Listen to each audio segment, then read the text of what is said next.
Time to go to the RT show for some fun!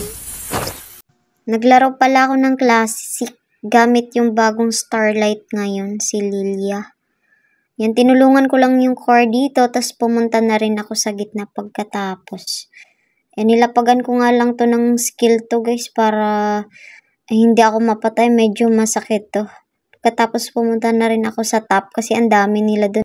Ito yung funny moment ko dito. Nilapagan ko nga sila lahat dyan para mapatay namin yung gold. Kaso biglang pumasok dito si Aurora. Kaya nagsitakbuhan kaming tatlo sabay tawa. Kasi akala namin mapatay namin dito si Muscob. Ayan. Dito na tayo guys sa ending part. Medyo mahirap to.